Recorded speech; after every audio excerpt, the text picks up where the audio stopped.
Alors, avant de passer la parole, je voulais juste revenir sur ce que vous venez de dire et qui m'apparaît extrêmement important, le couple liberté-répression.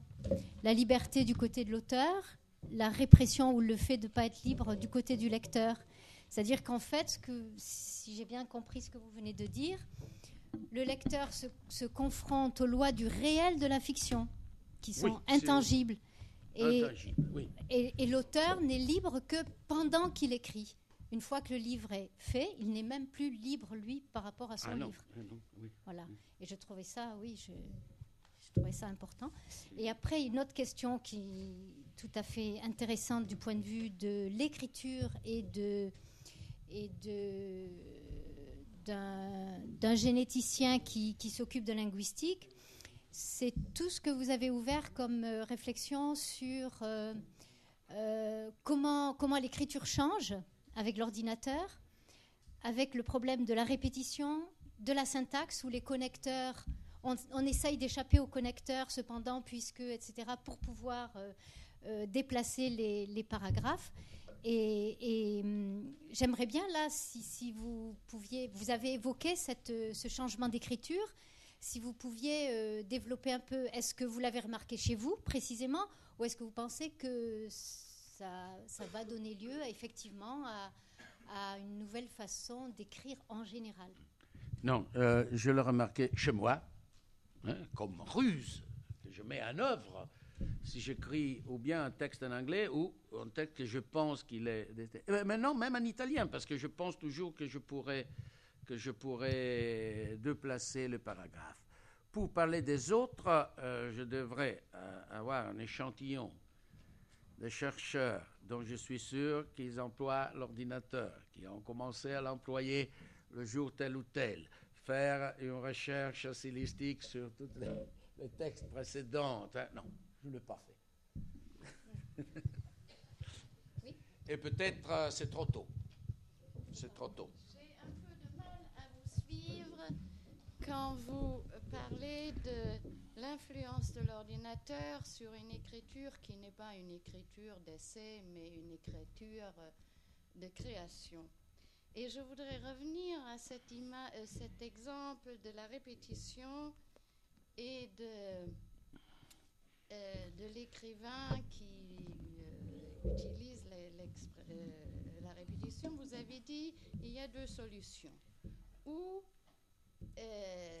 c'est merveilleux, il va pouvoir corriger ses répétitions, d'abord les découvrir et puis les corriger, et c'est positif.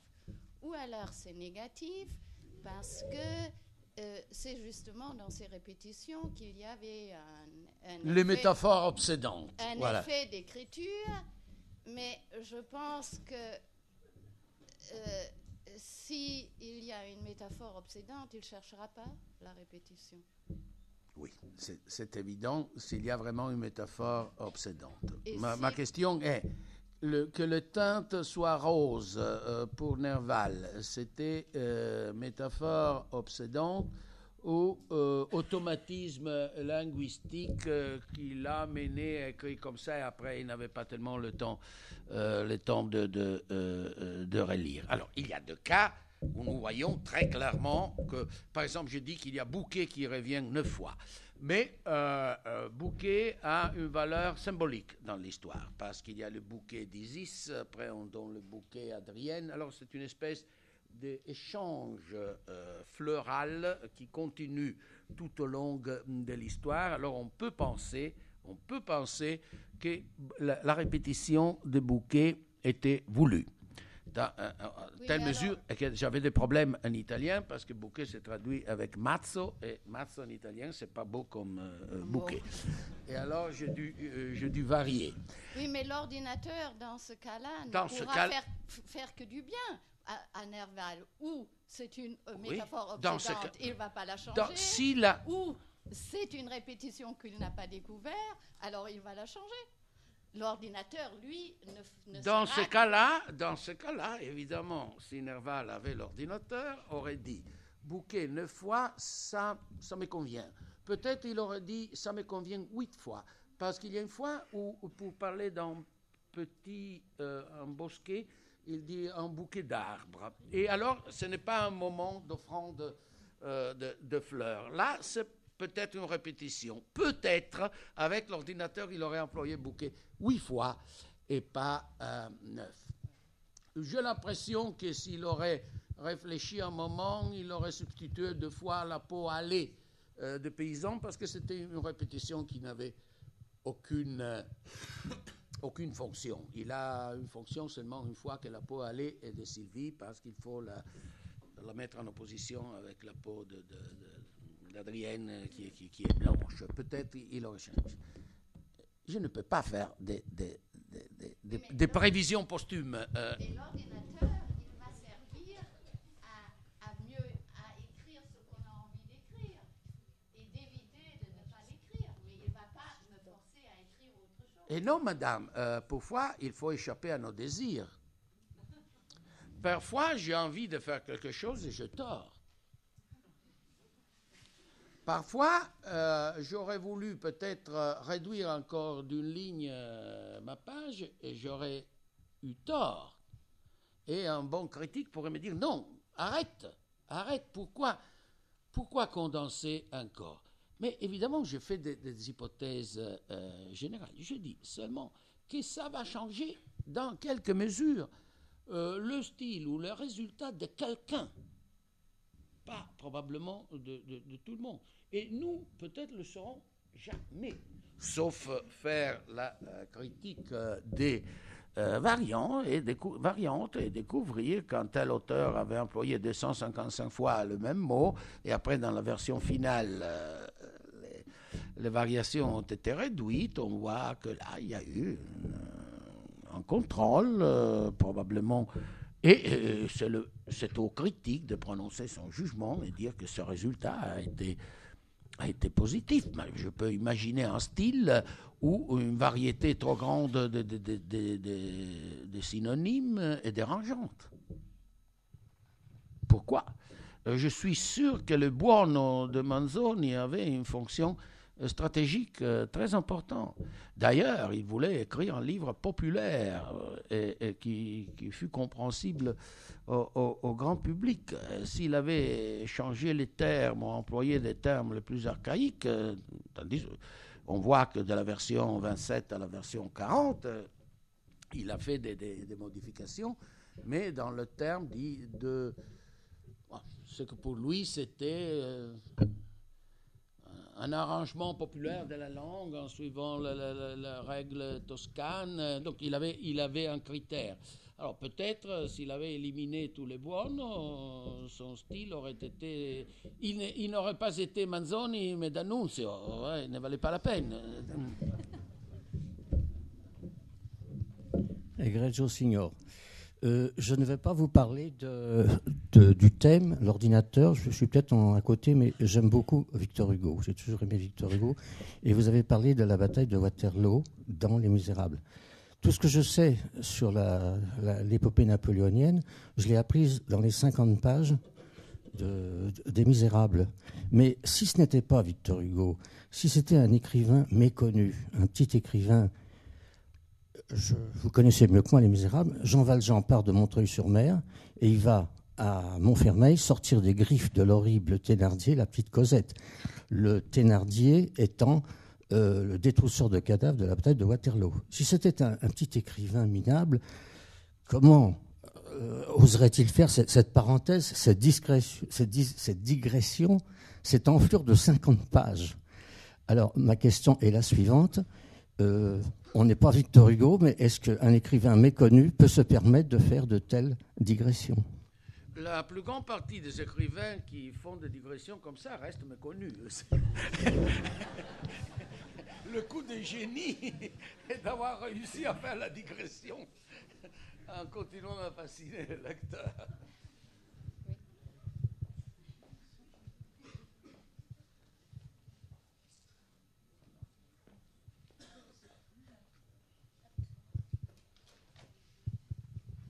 Merci.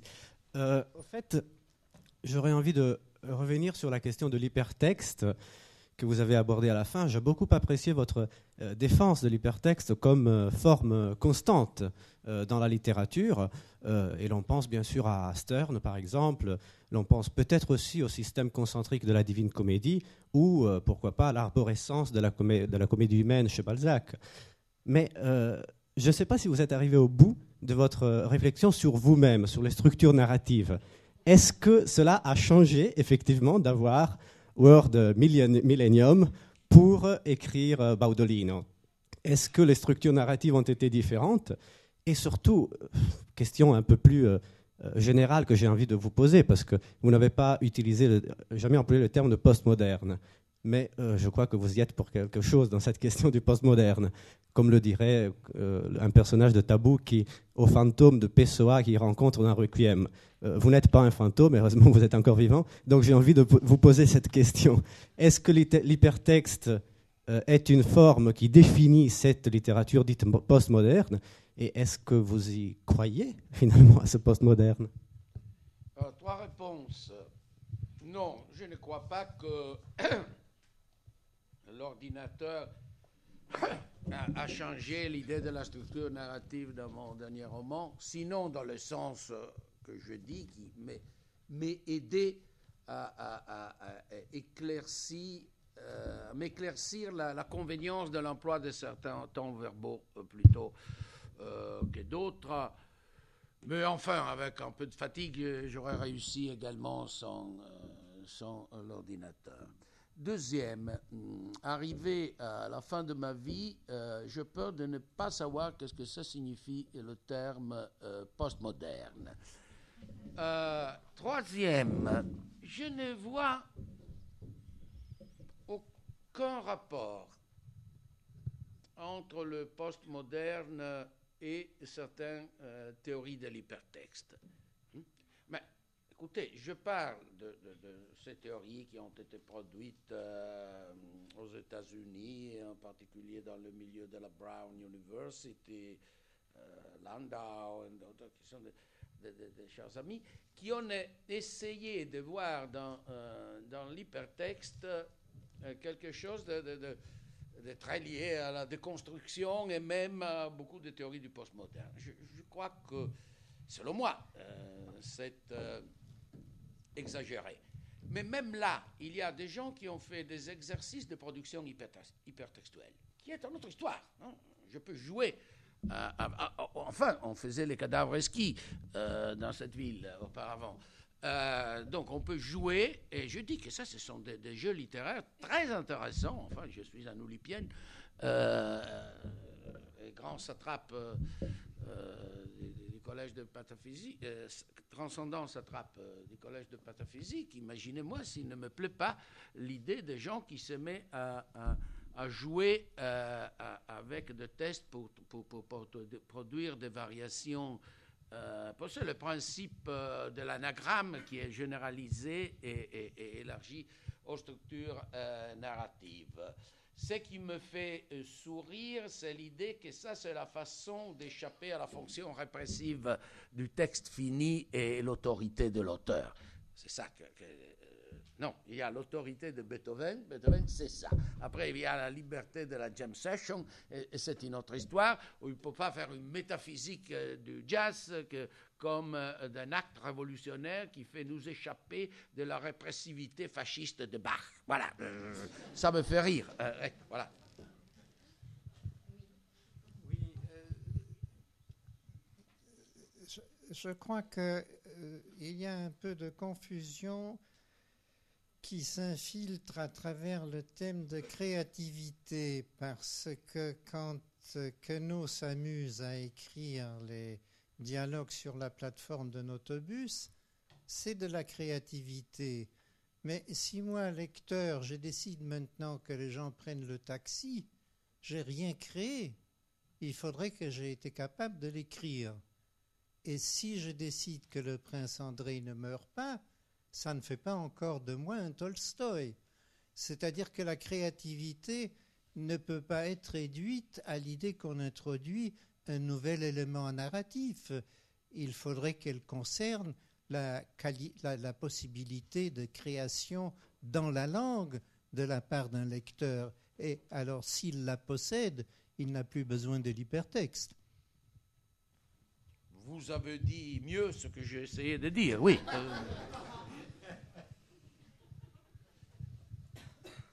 Une autre question?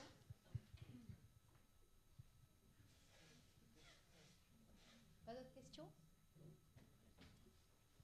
Alors nous vous remercions. Non, on pourra dire que les exercices de style de Queneau, c'est une excellente proposition hypertextuelle, parce que puisqu'il n'a pas employé toutes les figures rhétoriques, avec ces 100 figures rhétoriques, il nous donne, pour ainsi dire, l'amorce, et nous pourrions continuer à faire. Moi, j'ai traduit les exercices de style en italien, et là où il avait fait 2 lipogrammes, je ne me souviens pas, j'en ai fait 5.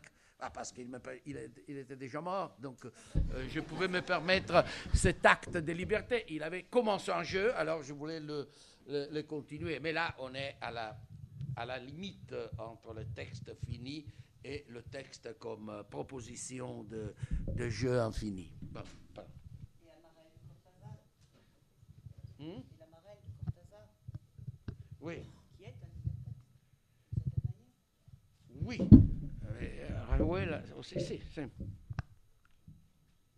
Je crois, oui. Vous voulez ajouter quelque chose? Oui, encore une question.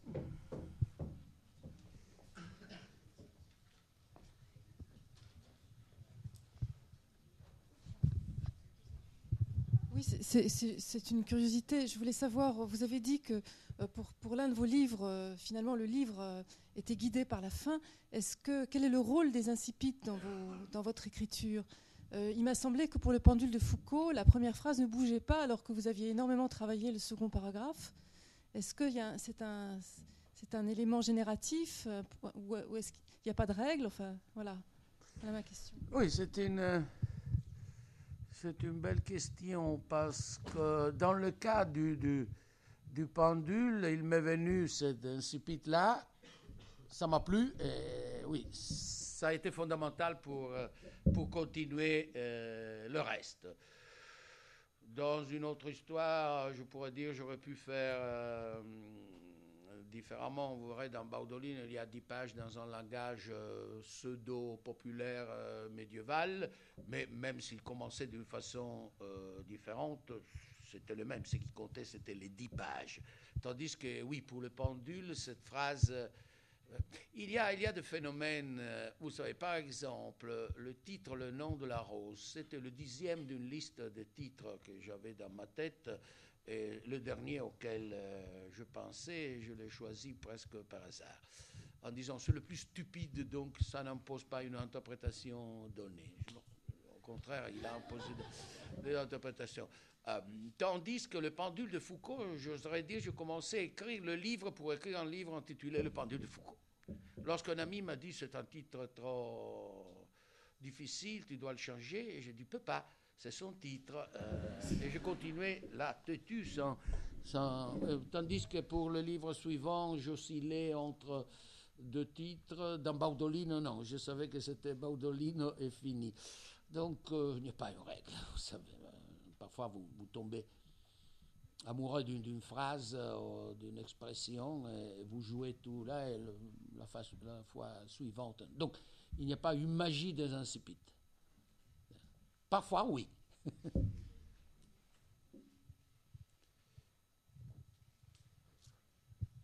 Mais ça, c'est un problème qui m'intéresse. J'ai même écrit la préface pour un recueil qu'on a fait en Italie d'incipites, 300 pages d'incipites de tous les romans du monde, qui est très beau. Et parfois, il y a des livres oubliés qui ne vaut rien et qui commencent d'une façon ailée. Et des autres...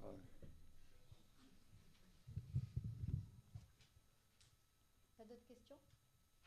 Pas de regrets? Merci.